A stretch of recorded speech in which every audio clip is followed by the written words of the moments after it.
Today's passage begins with Azariah, also known as Uzziah, taking the throne of Judah.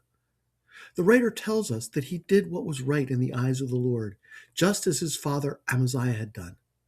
Later, the passage tells us that Azariah's son, Jotham, took the throne of Judah, and also did what was right in the eyes of the Lord.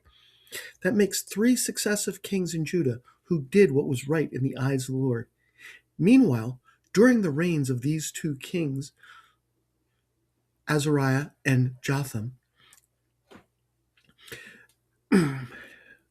5 kings reigned in Israel. The writer tells us that 4 of those 5 kings did what was evil in the sight of the Lord. The 5th king, of whom that was not written, only reigned for 1 month. The writer tells us these kings did not depart from the sins of Jeroboam the son of Nebat.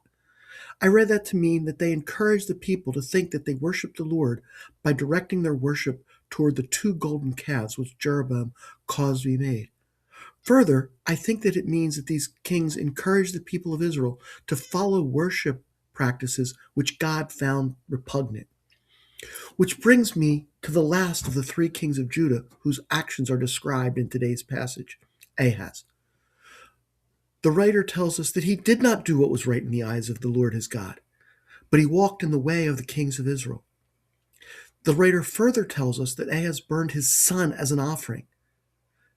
The way that is written suggests to me that Ahaz got the idea of burning his son as an offering from the kings of Israel, suggesting a level of depravity in Israel which the writer does not say directly about them.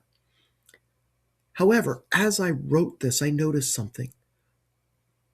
For the kings of Israel, the writer says some variation of, quote, he did what was evil in the sight of the Lord, end quote. And for Ahaz's father and grandfather, the writer says, quote, he did what was right in the eyes of the Lord, end quote. But when he speaks of Ahaz, he says, quote, he did not do what was right in the eyes of the Lord his God, end quote. I read this as saying that Ahaz thought that he was honoring God with all of the things he did, which went contrary to what God commanded.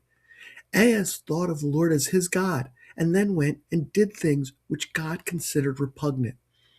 We need to take that as a warning. Ahaz apparently thought he was honoring God by introducing the practices of other nations into the worship of God. We need to worship God by following the methods of worship that he commands, not the methods that others use to worship their false gods. If you get something out of this, please like and subscribe.